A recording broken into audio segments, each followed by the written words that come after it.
Ladies and gentlemen, it is my great pleasure to welcome you to the Renetwork Conference, organized within the informal meeting of European Culture Contact Points as one of the official events within the Slovenian presidency. Allow me to express a particularly warm welcome to our speakers, panelists. The audience is kindly invited to participate in the discussion with them. Z mreženjem, virtualnostjo in drugimi pristopi, ki temeljijo na sodobnih tehnoloških rešitvah, umetnikovega osebnega poslanstva ne moremo in tudi ne želimo nadomestiti. Lahko pa močno pripomoremo k temu, da ustvarimo novo platformo za večje razumevanje sodobnih umetniških praks ter prispevamo k transparentnosti, k izboljšanju pogojev in odstranjevanju zaprek, ki mobilnosti umetnikov danes še stojijo na poti. So I still have one man in the box here. Marko Pelhan is currently the ambassador of intercultural dialogue. Unfortunately today he's not with us, but we have asked him for a short introduction. In a way, a network is of course as strong as its weakest element and participant in the network. Look at the weakest links of your networking policy and methodology. Try to understand what needs to be done to make them stronger. Try to understand what the role of so-called networking players is. Those institutions which sort of have fulfilled their role should slowly sort of cease to exist and remove themselves in a natural way, not stand there as a sort of pillars of immobility and monoculturality. Before going to the topic, I would like to present our panelists. I'm sure that everyone in this room is a member of at least one network, and all the issues that will be discussed here are familiar to you. So let's start. We start with our common belief in culture as an urge and our need to express ourselves. We devoted ourselves to this long-term process, if I can say. So it is a project, but it is at the same time an ongoing process of learning and sharing information with the others. Yes, we just rebranded and changed the name. We wanted to make it clearer what we were doing, that we were a professional advocate for the arts and the European. We formed 2 years ago in Belgrade as initiative of almost 10 cultural workers from countries from former Yugoslavia. We are a network. Networks were invented particularly to have different paths. So in case one link is weak or down, you can find alternative paths. That's exactly one of the powers of the network, both in the physical sense like the internet, but also more on a semantic level like a network like ours. Those institutions which sort of have fulfilled their role should slowly sort of cease to exist and remove themselves in a natural way, not stand there as a sort of pillars of immobility and monoculturality. So I would suggest now to invite Vuk Josic. Listen to him carefully. He's not invited here because he's a pioneer of retired pioneer of net art, but because he was a co-founder of 2 networks that didn't think about inclusion or exclusion and that were really tackling, I think I would say, took the new tools in their own hands. In the beginning, when our goals were aligned, our mutual feeling and understanding and also solidarity, thank you, Meta, were there, somehow something happened to this. We couldn't feel it really. The first signal for me was when people started sending their posts to proofreaders first and then to the list. Now, really, that's sick if you think of it. It killed all the immediacy and spontaneity. These things should also have an ability to end.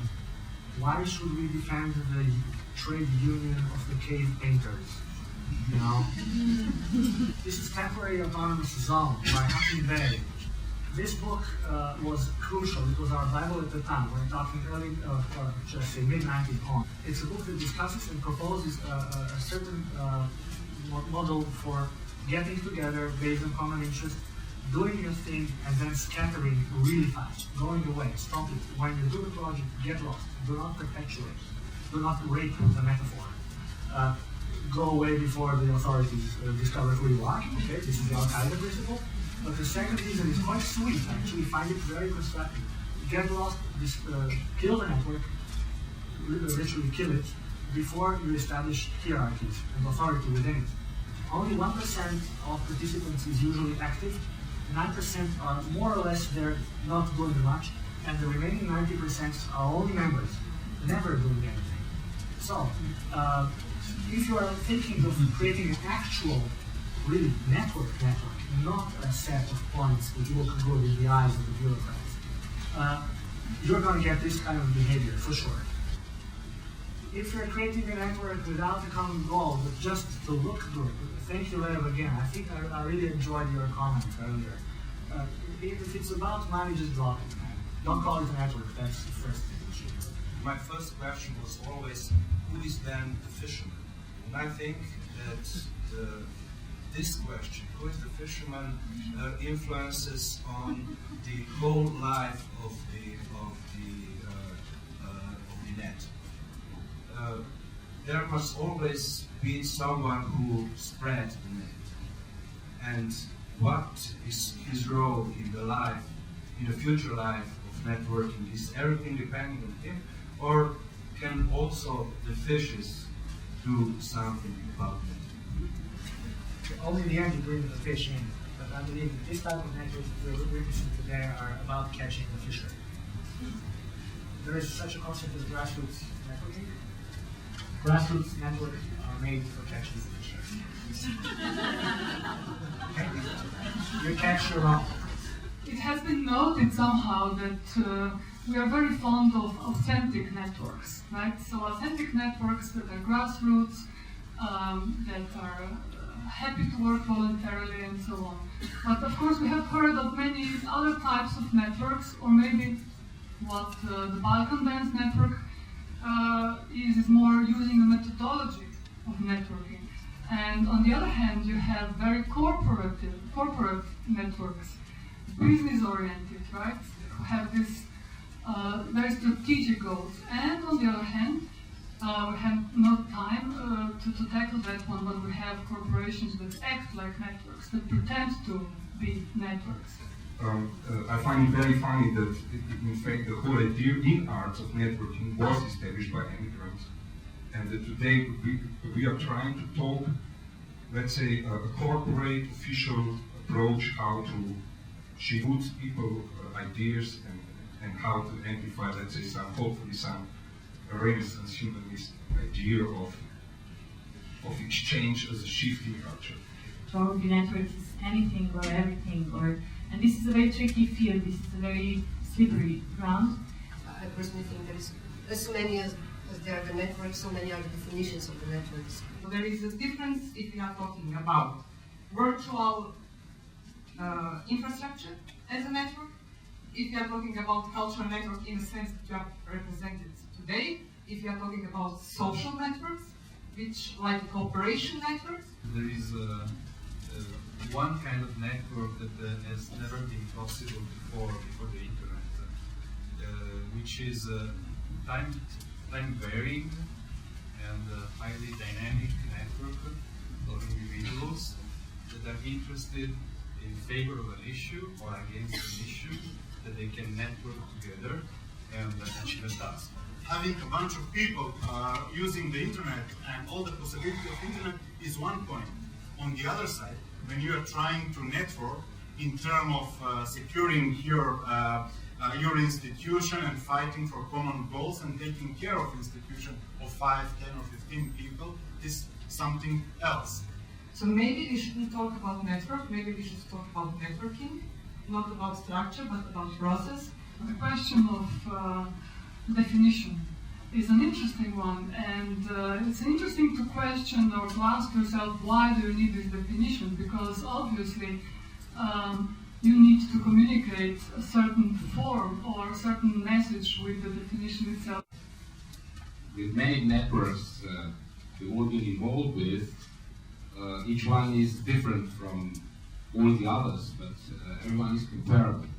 So the initial structure imposed from above put networks in position of transmissions, modeled and guided by our headquarters, with hierarchical and pre-bureaucratic functioning, which was founded on headquarters' need to get results demanded by the European Union, and members' need to get money for their projects. The situation shifted in favor of more networking idea of networks, but I believe that there will be again a softer version of management which will insist on not that much on transmission but more on integration of members. And this integration means accepting a common ideology, if we speak directly about it, which means to advertise clear and useful cultural and political messages with enthusiasm. If you are in as a member mostly for fundraising reasons, then you have to expect and accept this kind of problems and relations. If you are in for some other reason, if you have some other reason which is more important to you, which is rare in culture, then of course you can expect another kind of relationship. When I hear the speeches of the politicians and bureaucrats, they use culture and nice words about it freely enough. But more often than not, I hear them speak about culture as a tool, as a means for something. Culture is important because we can achieve better European understanding, better integration. Have you heard it? It's always there. But I never hear them talk about culture as such, as a human value. No matter, don't talk about tools, don't talk about means, talk about human need for culture, expression, activity. To make sure that they understand what we do and what the language we use, that has to be understood and taken on board by European bureaucrats, as you said, but European politicians, that it makes sense for them.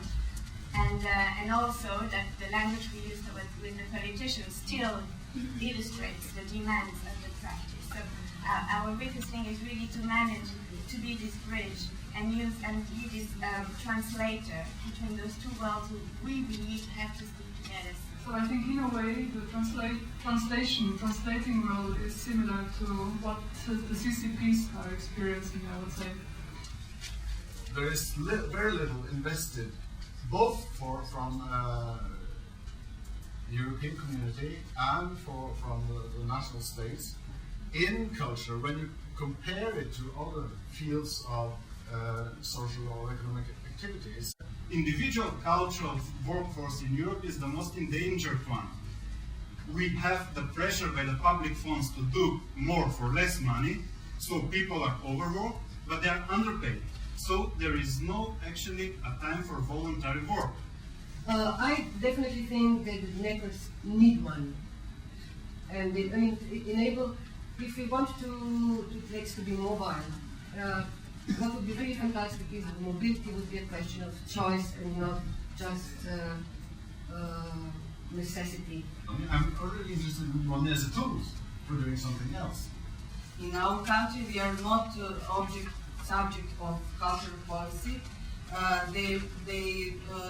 Our ministers of culture think that we are media or we belong to culture, and there are no budget for our activities. I would like to see more funds, and then we can show what we can do with it. I don't think it would change the character of our work. It would just make it better. Peter Inke comes from Budapest. He is the director of Budapest Observatory, which is a regional observatory on which analyzes the ways of financing culture. Networks are are a way of getting away from the original environment, which is typically national. This is not only a geographic issue, but an issue of resources. Opportunities are scarce. They have always been scarce for many artists and cultural operators who wanted to have a broader reach than their own community, their own country. The one more thing which attracts networkers is away from their original environment, is the search for responsive and more powerful funders that they can have on their own, in their isolated ways. Just two examples, maybe two extremes, which I indicate there. One is not necessarily those who feel frustrated at home, but also the established and successful have the drive of cooperating. The mainstream established institutions do networking as well. I would gradually say goodbye to the ambassador category. For me, this is something like the 80s in the life of the European Union, where culture was not really involved, integrated into the actions of Europe, even less than now. If it was used for PR, for a little bit of decoration. So not only on national levels should we get away from using culture as a shop window, as a decoration, as a celebration, as an ornament, but also, although Paul would misunderstand me if we go on and say, I don't say instrumental, but I say the social value and mission of culture, and also the that of coherence and cohesion should be observed more consciously. The European Union should spend greater effort on the margins, on the neighborhood policy, on the future members, than on the nucleus itself. Then, of course, the other notion that was mentioned here is the sectorial approach. And that is the big influence of the business sector, which is now putting also pressure on culture. So excuse me, but the film industry is industry, it's business, and it's something else. And of course, we can say in the list that was presented by Peter Klaas, that most of the so-called ambassadors was actually consortia. It's totally business-oriented model. Clear-cut institution, well-funded, and of course being more and more well-funded because of the business logic of today, even public funds. This is completely different from what are the current most fluent political phrases going all around, also spoken by people from the Commission. Ambassadors of interculture in Europe, whatever, or the European Union are just people selected, but I don't know who will not represent the overall cultural needs and cultural sector in Europe and outside Europe. European Commission changed the time limit for the networks to 10 years just maybe 1-2 years ago. Before it was 2 years, so I think this is maybe the first try that we have to try to accomplish, to go back and to have some more open space or some new perspective for the new networks, like started networks maybe like the here representing, or just maybe networks that are not yet existing. But still, what would be the real recommendations, what to do in the future?